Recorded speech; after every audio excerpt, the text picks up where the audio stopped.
ಎಲ್ಲ ನಮ್ಮ ಪತ್ರಕರ್ತರ ಬಾಂಧವರಿಗೆ ಮತ್ತು ನಮ್ಮ ಮಾಧ್ಯಮದ ಮಿತ್ರರಿಗೂ ಹಾಗೂ ಡಿಜಿಟಲ್ ಮಾಧ್ಯಮದ ಮಿತ್ರರಿಗೂ ಇವತ್ತು ಒಂದು ದುಃಖದ ವಿಷಯ ತಿಳಿಸ್ಲಿಕ್ಕೆ ಬರ್ತಾ ಇದ್ದೀನಿ. ನಿನ್ನೆ ತಾನೇ ನಮ್ಮ ಒಂದು ದೊಡ್ಡ ಸಹೋದರರು, ನಮ್ಮ ಮಾರ್ಗದರ್ಶನದಂಥ ಆನಂದ್ ಸರ್ ನಮ್ಮ ಜೊತೆಲಿ ಮಾತಾಡಿದರು. ಇದೇ ಸಮಯದಲ್ಲಿ ಮಾತಾಡಿದರು, ಚೆನ್ನಾಗಿ ಮಾತಾಡಿದರು. ಕೆಲವು ಚರ್ಚೆ ಮಾಡಿದ್ವಿ, ವಿಷಯಗಳ ಬಗ್ಗೆ ಚರ್ಚೆ ಮಾಡಿದ್ವಿ. ಆದರೆ ಇದ್ದಕ್ಕಿದ್ದಂಥ ರಾತ್ರಿ ವೇಳೆಯಲ್ಲಿ ಅವ್ರಿಗೆ ಒಂದು ಹೃದಯಾಘಾತದಿಂದ ಮರಣ ಹೊಂದಿರ್ತಾರೆ. ಇದು ಒಂದು ಭಾಳಷ್ಟು ದುಃಖದ ವಿಷಯ ಆಗಿದೆ. ಇದು ಪ್ರತಿಯೊಬ್ಬರಿಗೂ ಸಾವನ್ನು ತಪ್ಪಿಂದಿಲ್ಲ, ಪ್ರತಿಯೊಬ್ಬರಿಗೂ ಸಾವಂತೂ ಇದ್ದೇ ಇದೆ. ಕೆಲವೊಬ್ಬರು ಬೇಗ ಹೋಗ್ತಾರೆ, ಕೆಲವೊಬ್ಬರು ತಡ ಮಾಡ್ತಾರೆ. ಸೊ ದೇವರಿಚ್ಛೆ ಏನಿತ್ತು ಗೊತ್ತಿಲ್ಲ. ಅದು ಇವತ್ತು ನಮ್ಮನ್ನಾಗಲಿ ಸೋದರವಂತ ಆನಂದ್ ಸರ್ ಅವರು ನಮ್ಮ ಮಧ್ಯದಲ್ಲಿಲ್ಲ. ಅವ್ರ ಕುಟುಂಬಸ್ಥರಿಗೂ ಮತ್ತು ಅವ್ರೇನು ಪ್ರೀತಿ ಮಕ್ಕಳಿದ್ದಾರೆ, ಅವ್ರ ಧರ್ಮಪತ್ನಿಗಿದ್ದಾರೆ, ಮಕ್ಕಳಿದ್ದಾರೆ, ಅವ್ರ ಸಂಬಂಧಿಕರಿಗೆಲ್ಲ ಒಂದು ಧೈರ್ಯ ಕೊಡುವಂಥ ಶಕ್ತಿ ಆ ದೇವರು ನೀಡಲಿ. ಮತ್ತು ಇವರು ಆತ್ಮಕ್ಕೆ ಶಾಂತಿ ಕೊಡಲಿ. ಇವತ್ತು ನಾವೆಲ್ಲ ಸೇರಿ ಇವರಿಗೆ ಒಂದು ಶ್ರದ್ಧಾಂಜಲಿ ಸಲ್ಲಿಸಬೇಕು. ಸೊ ಇದೇ ಸಂದರ್ಭದಲ್ಲಿ ನಾನು ಹೇಳೋಕ್ಕೆ ಇಷ್ಟ ಏನು ಪಡ್ತೀನಿ ಅಂತಂದರೆ, ನಮ್ಮ ಪತ್ರಕರ್ತರ ಬಾಂಧವರು ಯಾರೇ ಆಗಲಿ ನಮ್ಮ ಜವಾಬ್ದಾರಿಗಳು, ನಮ್ಮ ಕರ್ತವ್ಯದ ಜೊತೆ ನಾವು ಆರೋಗ್ಯನೂ ಕಾಪಾಡ್ಕೊಳ್ಬೇಕು. ಇದು ಬಹಳ ಮುಖ್ಯದ. ಯಾಕಂತಂದ್ರೆ ಇದಕ್ಕೆ ಅಂತ ಸರ್ಕಾರದ ಸಲುವಾಗಿ ಭಾಳ ಹೋರಾಟ ಮಾಡತ್ತಿದ್ದೆವು. ಪ್ರತಿಯೊಂದು ನಮ್ಮ ಕೂಗದಾಗಿ ಪತ್ರಕರ್ತರಿಗೆ ವಿವಿಧ ಆರೋಗ್ಯಗಳ ಬಗ್ಗೆ ನಮಗೆ ಯೋಜನೆ ಕೊಡ್ರಿ ಅಂತಂದು. ಸೊ ಅದ ಒಂದು ರೀತಿಯಲ್ಲಿ ಎಲ್ಲೋ ಒಂದು ಕಡೆ ಮರೆಯಾಗಿ ಇವತ್ತು ಅನಾರೋಗ್ಯದಲ್ಲಿ ಒಳಗಾಗಿ ಅವರು ಯಾವುದೇ ಒಂದು ಹೇಳ್ಕೊಳ್ಳೋ ಅಂತ ಹೃದಯಾಘಾತಕ್ಕಾಗಿ ಸಾವಪ್ಪಿದ್ದಾರೆ. ಸೊ ಅದು ಮುಂದಿನ ದಿನದಲ್ಲಿ ಪತ್ರಕರ್ತರಿಗೆ ಯಾಕೆ ಆಗಬೇಕು. ಮತ್ತು ಇದೇ ಕುರಿತು ಇವ್ರ ಕುಟುಂಬಸ್ಥರಿಗೂ ಸರ್ಕಾರ ಯಾವುದೇ ಒಂದು ಸವಲತ್ತು ನೀಡಬೇಕು, ಆ ಒಂದು ದುಃಖಕ್ಕೆ ಒಂದು ಭರಪಾಯಿ ಮಾಡಬೇಕು ಸರ್ಕಾರ ಅಂತಂದು ನಾವೆಲ್ಲರ ವತಿಯಿಂದ ಇವತ್ತು ಮನವಿ ಮಾಡಿಕೊಳ್ತೀವಿ. ಪ್ರದೀಪ್ ಕುಮಾರ್ ದಾರಣ್ಣ.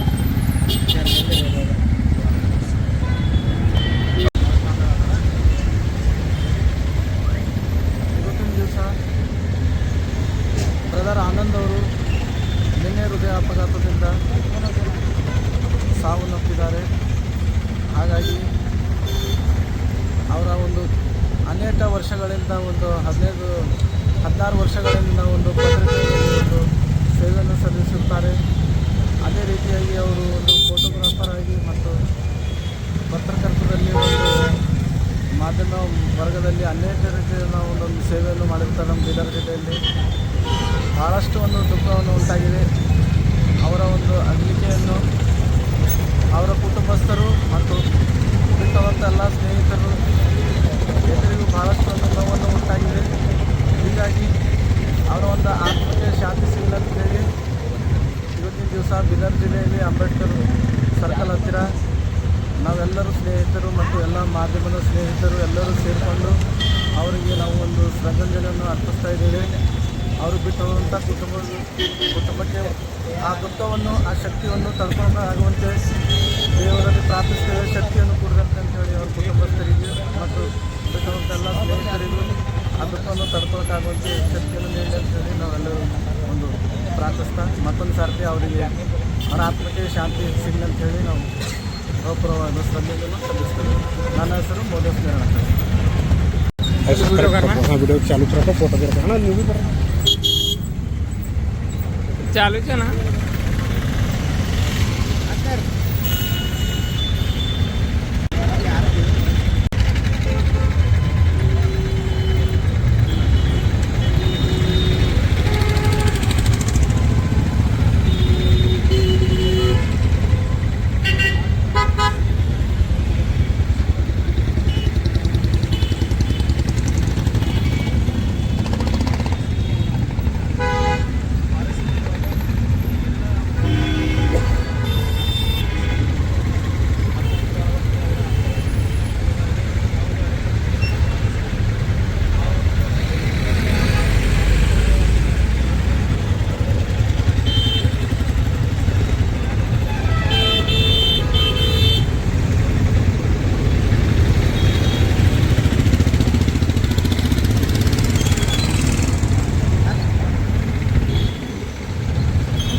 लोग कंटिन्यू पूरा हम क्लियर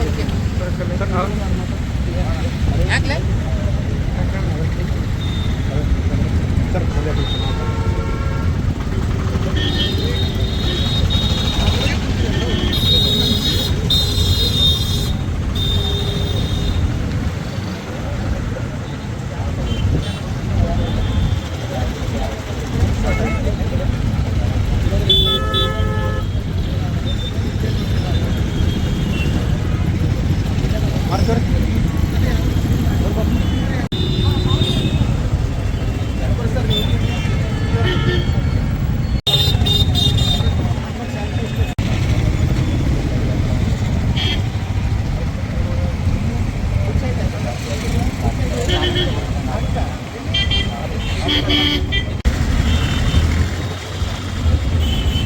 ಆಯಿತು ಜರ ದೂಡಿ ತಗೋ ಸರ್ ಎಲ್ಲರಿಗೆ ನಮಸ್ಕಾರ. ಇವತ್ತು ನಮ್ಮ ಆನಂದ್ ಮಾಮಾರ್ ತೀರ್ಕೊಂಡಾರ. ಭಾಳ ದುಃಖದ್ದು ವಿಷಯ ಇದು. ಇವತ್ತು ನನಗೆ 7ನೇ ತಾರೀಕಿಗೆ ಹಿಲಿಂಟ್ರಿ ಹಾಸ್ಪಿಟಲ್ದಾಗೆ ಮೀಟ್ ಆದ ನಮ್ಮ ಮಾಮ ನಮ್ಮ ಜೊತೆ ಕುಂತು ಮತ್ತು ರಾತ್ರಿ ನನಗೆ ಕಾಲ್ ಮಾಡ್ತೀವಿ ಈ ಥರ ಆಯ್ತದ. ನಮಗೆ ಭಾಳಷ್ಟು ದುಃಖ ಆಗ್ಯದ. ಎಲ್ಲ ನಮ್ಮ ಮಾಧ್ಯಮದ ಅಣ್ಣ ತಮ್ಮದಿರಿಗೆ ಎಲ್ಲರಿಗೆ ಭಾಳಷ್ಟು ದುಃಖ ಆಗ್ಯದ. ನಾ ದೇವ್ರಿಗೆ ಈಟೇ ಪ್ರೇರ್ ಮಾಡ್ತೀನಿ, ಅವ್ರ ಕುಟುಂಬಕ್ಕೆ ಒಳ್ಳೆ ಇದು ಆಗಲಿ, ಒಳ್ಳೆಯದು ಇದು ಶಾಂತಿ ಆಗಲಿ, ದುಃಖ ಆಗಲಿ. ಬಟ್ ಇವತ್ತು ಏನು ಭೀ ಮಾಮ ಧೈರ್ಯ ಗಟ್ಟಿ ಅವನ ಆತ್ಮಕ್ಕೆ ಶಾಂತಿ ಸಿಗಲಿ ಅಂತ ಐಟೇ ಪ್ರಯತ್ನ ಸರ್. ನೇರ ನುಡಿ ಸರಳ ಜೀವಿ ಆನಂದ್ರವರು ನಮ್ಮ ಬೀದರ್ ಜಿಲ್ಲೆ ಒಬ್ಬ ನಿಷ್ಠಾವಂತ ಪತ್ರಿಕೆಗಾರರಾಗಿದ್ದರು. ಸಮಾಜದಲ್ಲಿ ನಡೀತಕ್ಕಂಥ ಎಲ್ಲ ಚಟುವಟಿಕೆಗಳ ಬಗ್ಗೆ, ಅದು ಭ್ರಷ್ಟಾಚಾರದ ಬಗ್ಗೆ ಆಗಿರ್ಬೋದು, ಅನ್ಯಾಯದ ಬಗ್ಗೆ ಆಗಿರ್ಬೋದು, ಮತ್ತು ಅತ್ಯಾಚಾರಗಳ ಬಗ್ಗೆ ಆಗಿರ್ಬೋದು, ಮತ್ತು ರಾಜಕಾರಣಿಗಳ ಬಗ್ಗೆ ಆಗಿರ್ಬೋದು ಧ್ವನಿ ಎತ್ತಕ್ಕಂಥ ಕೆಲಸ ಈ ಬೀದರ್ ಜಿಲ್ಲೆಯ ಸಮಾಜದಲ್ಲಿ ಅವರು ಆನಂದವರು ಮುಂಚೂಣಿಯಲ್ಲಿ ಇದ್ದು ಕೆಲಸ ಮಾಡ್ತಾಯಿದ್ರು. ಆದರೆ ಒಂದು ದಿವಸ ಇವತ್ತು ನೋವಿನ ಸಂಗತಿ ಏನಂತಂದರೆ, ಯಾರಿಗೂ ಕಾಣದ ಹಾಗೆ ಎಲ್ಲರೂ ಸ್ನೇಹಿತರ ಮನಸ್ಸಿನಲ್ಲಿ ಒಂದು ಮನೆ ಮಾಡಿ ಇವತ್ತು ನಮ್ಮನ್ನು ಅಗಲಿ ಹೋಗಿದ್ದಾರೆ. ಅಗಲಿಕೆ ಅಂತಕ್ಕಂಥದ್ದು ಈ ಜಗತ್ತಿನಲ್ಲಿ ಹೊಡ್ತಕ್ಕಂಥ ಎಲ್ಲರಿಗೂ ಅಗಲಿಕೆ ಇದೆ. ಆದರೆ ಯಾವ ವ್ಯಕ್ತಿ ಯಾವ ಸಮಯಕ್ಕೆ ಹೋಗಬೇಕು ಆ ಸಮಯಕ್ಕೆ ಹೋದರೆ ಸರಿ ಅಂತಕ್ಕಂಥದ್ದು ಇವತ್ತು. ಆದರೆ ಈ ನಮ್ಮ ಬೀದರ್ ಜಿಲ್ಲೆಗೆ ಮತ್ತು ನಮ್ಮ ಸಮಾಜಕ್ಕೆ ಭಾಳ ಒಂದು ದೊಡ್ಡ ಕೊಡುಗೆಯನ್ನು ಕೊಟ್ಟಿದ್ದರು. ಈ ಜಿಲ್ಲೆಯಲ್ಲಿ ಆಗ್ತಕ್ಕಂಥ ಭಾಳಷ್ಟು ಅನ್ಯಾಯ ಬಗ್ಗೆ ಧ್ವನಿ ಎತ್ತಕ್ಕಂಥ ಕೆಲಸ ಈ ಪತ್ರಿಕೆ ಇಟ್ಕೊಂಡು ಆನಂದ್ ಅವ್ರು ಮಾಡಿದರು. ಆದರೆ ಇವತ್ತು ನಮ್ಮ ನಿಮ್ಗಳ ಮಧ್ಯೆ ಇಲ್ಲ ಅಂತಂದರೆ ಒಂದು ನೋವಿನ ಸಂಗತಿ. ಇವತ್ತು ಅವ್ರು ನಮ್ಮನ್ನು ಬಿಟ್ಟು ಹೋಗಿರ್ಬೋದು, ಆದರೆ ಅವ್ರು ಮಾಡ್ತಕ್ಕಂಥ ಕೆಲಸ, ಅವ್ರು ಮಾಡಿರ್ತಕ್ಕಂಥ ಎಲ್ಲ ಒಳ್ಳೆಯ ಕೆಲಸಗಳು ಇವತ್ತು ಶಾಶ್ವತವಾಗಿ ನಿಮ್ಮಲ್ಲಿ ಮನಸ್ಸಿನಲ್ಲಿ ಉಳಿದಿದೆ. ಆದಷ್ಟು ದೇವರು ಅವರ ಕುಟುಂಬಕ್ಕೆ, ಅವ್ರ ಮಕ್ಕಳಿಗೆ, ಅವರ ಅಣ್ಣ ತಮ್ಮಂದಿರಿಗೆ ಆ ನೋವನ್ನು ಭರಿಸುವಂಥ ಶಕ್ತಿ ನೀಡಲಿ. ಇನ್ನೊಂದು ವಿಶೇಷ ಅಂತಂದರೆ, ಭಾಳಷ್ಟು ಪತ್ರಕರ್ತರು ಜಿಲ್ಲೆಯಲ್ಲಿ ಮೃತಪಟ್ಟಂಥ ಸಮಯದಲ್ಲಿ ಯಾವುದೇ ರಾಜಕಾರಣಿಗಳು ಬಂದು ಅವ್ರ ಮನೆಗೆ ಒಂದು ಸಂಸಾರ ಹೇಳತಕ್ಕಂಥದ್ದು ಆಗಿರ್ಬೋದು, ಅಥವಾ ಸರ್ಕಾರದಿಂದ ಅನುದಾನ ಕೊಡ್ತಕ್ಕಂಥದ್ದು ಆಗಿರ್ಬೋದು, ಪರಿಹಾರ ಮಾಡ್ತಕ್ಕಂಥ ಇಲ್ಲಿವರೆಗೆ ಆಗಿಲ್ಲ. ದಯಮಾಡಿ ಇಲ್ಲಿರ್ತಕ್ಕಂಥ ಈಗಿನ ಸರ್ಕಾರ ಮತ್ತು ಇಲ್ಲಿನ ಜಿಲ್ಲಾ ಶಾಸಕರಾಗಿರ್ಬೋದು, MP ಗಳಾಗಿರ್ಬೋದು, ದಯಮಾಡಿ ಪತ್ರಕರ್ತರ ಮನೆಗಳಿಗೆ ಹೋಗಿ ಅವರಿಗೆ ಶಾಂತಿ ಹೇಳ್ತಕ್ಕಂಥದ್ದು ಮತ್ತು ಅವರಿಗೆ ಸರ್ಕಾರದ ಪರಿಹಾರಧನ ನೀಡತಕ್ಕಂಥ ಕೆಲಸ ಮಾಡಬೇಕಂತ ಹೇಳಿ ನಾವೊಂದು ಈ ಒಂದು ಸುದ್ದಿ ಮುಖಾಂತರ ಇವತ್ತು ಹೇಳಲು ಇಷ್ಟಪಡ್ತೇನೆ. ನನ್ನ ಹೆಸರು ರಾಹುಲ್ ಡಾಂಗೆ ಅಂತೇಳಿ, ಸಾಮಾಜಿಕ ಹೋರಾಟಗಾರ, ಬೀದರ್. ಅನುದಾನಗಳೆಲ್ಲ ಬಿಡುಗಡೆ. ಏನು ಆನಂದ್ ಅಂತ ಪತ್ರಕರ್ತರು ಒಳ್ಳೆ ಪತ್ರಕರ್ತರು ಇದ್ದರು. ಎಲ್ಲರ ಶಾಂತ ಒಂದು ಒಳ್ಳೆ ಬಾಂಧವ್ಯ ಇಟ್ಕೊಂಡು ಇಲ್ಲೇ ಯಾವುದೇ ಕಾರ್ಯ ನಡೆದ್ರಲ್ಲಿ ಯಾರು ಹೇಳಿ ಬಿಲ್ಲಿ ಸುದ್ದಿ ಮುಟ್ಟೋಂಥ ಕೆಲಸ ಮಾಡ್ತಿರು. ಆದರೆ ಇವತ್ತು ನಮಗೆ ಗೊತ್ತಾಯಿತು, ನಿನ್ನೆ ರಾತ್ರಿ 10 ಗಂಟೆಗೆ ಅವರು ಮೃತಪಟ್ಟರು ಅಂತೇಳಿ ಹೃದಯಾಘಾತದಿಂದ. ಭಾಳ ಒಳ್ಳೆಯ ಒಬ್ಬ ವ್ಯಕ್ತಿ ಇದ್ದರು. ಅಂಥ ವ್ಯಕ್ತಿಗಳು ಪದೇ ಪದೇ ಸಿಗಲ್ಲ. ಅದಕ್ಕೆ ಈಗ ನಮ್ಮ ರಾಹುಲ್ ಡಾಂಗೆ ಅವ್ರು ಹೇಳಿನಂತೆ ಯಾವುದೇ ನಮ್ದು ಸರ್ಕಾರದ ಒಂದು ಕಣ್ ಕೆಲಸದ ಮಾತು ಹೇಳ್ಯಾರ. ಶಾಸಕರಾಗಲಿ, ಸಂಸದರಾಗಲಿ ಅವ್ರ ಮನೆಗೆ ಹೋಗಿ ಭೇಟಿ ಕೊಟ್ಟು ಅವ್ರಿಗೆ ಒಂದು ಧೈರ್ಯ ಅಂತ ಕೆಲಸ ಮಾಡಬೇಕು. ಸರ್ಕಾರದಿಂದ ಅವ್ರಿಗೆ ಏನೋ ಒಂದು ಪರಿಹಾರ ಕೊಡಬೇಕಂತೇಳಿ ನನ್ನ ಅನಿಸಿಕೆ. ನನ್ನ ಹೆಸರು ಮಹೇಂದ್ರ ಕುಮಾರ್ ಹೊಸಮನಿ, ಕರ್ನಾಟಕ ಪದ್ಧತಿ ಸಮಿತಿ ಜಿಲ್ಲಾ ಪದಾರ್ಥ. ಇವತ್ತಿನ ಒಂದು ಘಟನೆ ಭಾಳ ದುಃಖದ ಘಟನೆ. ಏನಪ್ಪ ಅಂತಂದ್ರೆ, ಆನಂದ್ ಪತ್ರಕರ್ತರು ನಮ್ಮ ಆತ್ಮೀಯ ಸಹೋದರರು ಆಗಿದ್ದರು. ತುಂಬ ದಿನಗಳಿಂದ ಭಾಳಷ್ಟು ನಮ್ಮ ಜೊತೆ ಕಾಮಿಡಿ ಮಾಡ್ತಾ ಒಂದು ಕಾಲ ಕಳೀತಾ ಇದ್ದರು. ಪತ್ರಕರ್ತರು ಇದ್ದರು. ಒಂದು ಭಾಳಷ್ಟು ಜಿಲ್ಲೆಯಲ್ಲಿ ಯಾವುದೇ ಚಟುವಟಿಕೆಗಳಾಗಿರ್ಬೋದು ಅದ್ರ ಬಗ್ಗೆ ಪತ್ರಿಕೆ ಮಾಧ್ಯಮದಲ್ಲಿ ಬರೆದು ಜನರಿಗೆ ತಲುಪ್ತಕ್ಕಂಥ ಕೆಲಸ ಮಾಡ್ತಾಯಿದ್ರು. ಹಾಗಾಗಿ ಏನಪ್ಪ ಅಂತಂದ್ರೆ ಇವತ್ತು ಮೃತಪಟ್ಟಿದ್ದಾರೆ. ಅವರ ಕುಟುಂಬಕ್ಕೆ ಮತ್ತು ಸಿಗಬೇಕು. ಮತ್ತು ಏನಪ್ಪ ಅಂತಂದ್ರೆ, ಬೀದರ್ ಜಿಲ್ಲೆಯಲ್ಲಿ ಜಿಲ್ಲಾ ಪಂಚಾಯತ್ ಆಗಿರ್ಬೋದು, ಜಿಲ್ಲಾ ಪಂಚಾಯತ್ ಚುನಾಯಿತ ಪ್ರತಿನಿಧಿಗಳಾಗಿರ್ಬೋದು, MLAಗಳಾಗಿರ್ಬೋದು, MP ಗಳಾಗಿರ್ಬೋದು, ಅನೇಕ ಸಂಸದರುಗಳಿದ್ದಾರೆ. ಹಾಗಾಗಿ ಎಲ್ಲರೂ ಅವ್ರ ಮನೆಗೆ ಏನಪ್ಪ ಅಂದ್ರೆ ಭೇಟಿ ನೀಡಿ ಅವರ ಆತ್ಮಕ್ಕೆ ಶಾಂತವನವನ್ನು ಹೇಳಿ ಅವ್ರ ಕುಟುಂಬಕ್ಕೆ ಒಂದು ಪರಿಹಾರ ಒದಗಿಸ್ಕೊಡ್ಬೇಕಂತ ಹೇಳಿ ನಾವು ಈ ಸಂದರ್ಭದಲ್ಲಿ ಚುನಾವಣೆ ಎಲ್ಲ ಪ್ರತಿನಿಧಿಗಳಿಗೆ ಏನಪ್ಪ ಅಂತಂದ್ರೆ ಮನವಿ ಮಾಡ್ತೀವಿ. ಭಗತ್ ಸಿಂಧೆ ಸ್ಥಳೀಯ ಹೋರಾಟಗಾರರು ಇದ್ದಾರೆ.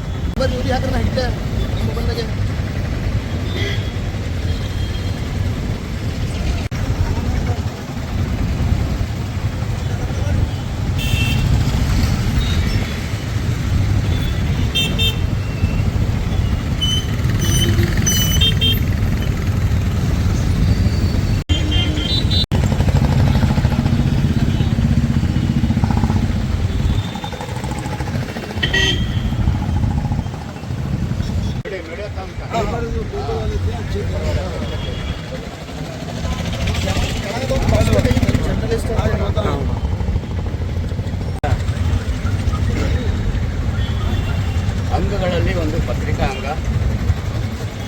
ಈ ಅಂಗ ಎಲ್ಲ ಅಂಗಗಳಲ್ಲಿ ತೋರಿಸುವಂಥ ಅಂಗ ಇದು. ಅಂಥ ಒಬ್ಬ ಪತ್ರಿಕಾ ರಂಗದಲ್ಲಿ ಒಬ್ಬರು ಆನಂದ್ ಅಂತೇಳಿ ಭಾಳ ಅವರು ಒಳ್ಳೆಯರಿದ್ದರು, ಸಜ್ಜನ ಜೀವಿದ್ದರು. ಮತ್ತೇನಂದ ಯಾವುದೇ ಆಸೆ ಆಕಾಂಕ್ಷೆಗಳಿಗೆ ಒಳಗಾಗದೆ ಎಲ್ಲರೂ ಸಂಘಟ ಭಾಳ ಸಹಬಾಳ್ವೆಯಿಂದ ಸಹಮತದಿಂದ ಮತ್ತು ಒಳ್ಳೆಯ ಒಬ್ಬ ಮೀಡಿಯಾ ಆಗಿ ಒಳ್ಳೆಯ ಒಬ್ಬರು ಪತ್ರಕರ್ತರಾಗಿ ಒಂದು ಮತ್ತು ಯೂಟ್ಯೂಬರ್ ಮೀಡಿಯಾ ಆಗಿ ಇಲ್ಲಿ ಜಿಲ್ಲೆಗಟ್ಟಕ್ಕೆ ಇರ್ತಕ್ಕಂಥ ಸಮಸ್ಯೆಗಳನ್ನು ಎತ್ತಿ ತೋರಿಸುವ ಮುಖಾಂತರವಾಗಿ ಮತ್ತು ರಾಜಕೀಯವಾಗಿ, ಆರ್ಥಿಕವಾಗಿ, ಸಾಮಾಜಿಕವಾಗಿ ಮತ್ತು ಯಾವುದೇ ಬೀದರ್ ಸಮಸ್ಯೆ ಇರ್ಬೋದು, ಕೈಗಾರಿಕಾ ಸಮಸ್ಯೆ ಇರ್ಬೋದು, ಮಹಿಳೆ ಸಮಸ್ಯೆ ಇರ್ಬೋದು, ಅಂಗವಿಕಲರ ಸಮಸ್ಯೆ ಇದ್ದು, ಪ್ರಜೆಗಳ ಯಾವುದೇ ಸಮಸ್ಯೆ ಇದ್ದರೂ ಸಹಿತ ಅವರು ಈ ಜಿಲ್ಲೆಯಲ್ಲಿ ಒಂದು ಪತ್ರಿಕಾ ರಂಗದಲ್ಲಿ ತನ್ನದೇ ಒಂದು ಛಾಪುವನ್ನು ಮೂಡಿಸಬೇಕಂತ ಆನಂದ್ ಅವರು ಇವತ್ತೇ ನಮ್ಮನ್ನು ಅಗಲಿ ಹೋಗಿದ್ದಾರೆ. ಅವರ ಆತ್ಮಕ್ಕೆ ಶಾಂತಿ ಕೋರೋದಕ್ಕೋಸ್ಕರವಾಗಿ ನಾವೆಲ್ಲರೂ ಇಲ್ಲಿ ಬಂದು ಹಲವಾರು ಸಂಘಟನೆಗಳು ಮತ್ತು ಪತ್ರಕರ್ತರು ಮತ್ತು ಬುದ್ಧಿಜೀವಿಗಳು ಎಲ್ಲರೂ ಬಂದು ನಾವು ಶ್ರದ್ಧಾಂಜಲಿ ಸಲ್ಲಿಸ್ತಾ ಇದ್ದೇವೆ. ಈ ಶ್ರದ್ಧಾಂಜಲಿ ಸೇರಿದಂಥ ಶ್ರದ್ಧಾಂಜಲಿ ಸೇವೆ ಸಲ್ಲಿಸಿದ ಎಲ್ಲ ಮೀಡಿಯಾದವರಿಗೂ ಮತ್ತು ಬಂಧುಗಳಿಗೂ ನಾವು ಅವರ ಆತ್ಮಕ್ಕೆ ಶಾಂತಿ ಸಿಗಲಿ ಮತ್ತು ಅವರು ಬಿಟ್ಟು ಹೋದಂಥ ಅಪಾರ ಬಂಧು ಬಳಗ ಮತ್ತು ಮಕ್ಕಳು ಮತ್ತು ಪತ್ನಿಯನ್ನು ದೇವರು ಅವರಿಗೆ ಆಯುಷ್ಯವಾದ ಕೊಟ್ಟು ಕಾಪಾಡಲಿ. ಮುಂದೆ ಬರ್ತಕ್ಕಂಥ ದಿನದಲ್ಲಿ ನಮ್ಮ ಮೀಡಿಯಾದವರು ಎಲ್ಲರೂ ಇವರು ಶ್ರದ್ಧಾಂಜಲಿ ಭಾಗವಾಗಿ ಇವತ್ತೇ 4 ಗಂಟೆಗೆ ಅವರ ಅಂತಿಮ ಸಂಸ್ಕಾರ ಇದೆ ಟಿಡಿಬಿ ಕಾಲೋನಿಯಲ್ಲಿ. ಅಲ್ಲಿ ಯಾರಾದರೂ ಬಂದು ಭಾಗವಹಿಸಿ ಶ್ರೀಯುತರು, ಪತ್ರಕರ್ತರು, ಸಮಾಜಜೀವಿಗಳು, ರಾಜಕೀಯ ಸಂಘಟಕರು ಎಲ್ಲರೂ ಬಂದು ಭಾಗವಹಿಸಿ ಅವರ ಆತ್ಮಕ್ಕೆ ಶಾಂತಿ ಕೋರಬೇಕೆಂದು ನಾನು ಸರ್ವ ಸಮಾಜದಲ್ಲಿ, ಸರ್ವ ಮೀಡಿಯಾದಲ್ಲಿ ನಾನು ವಿನಂತಿ ಪೂರ್ವಕವಾಗಿ ನಾನು ಕೇಳುತ್ತೇನೆ. ನನ್ನ ಹೆಸರು ರಮೇಶ್ ಕಟ್ಟಿಕಗಾಂವ್. ನಮ್ಮ ಇವತ್ತಿನ ದಿವಸ ದುಃಖದ ದಿವಸ. ಒಂದು ಪತ್ರಿಕಾ, ಒಂದು ಮೀಡಿಯಾ ಅವ್ರೇನಾದ ಬೀದರ್ ಡಿಸ್ಟಿಕ್ನಲ್ಲಿ ಮೂಲಿನಲ್ಲಿ ಏನಾಗ್ತದ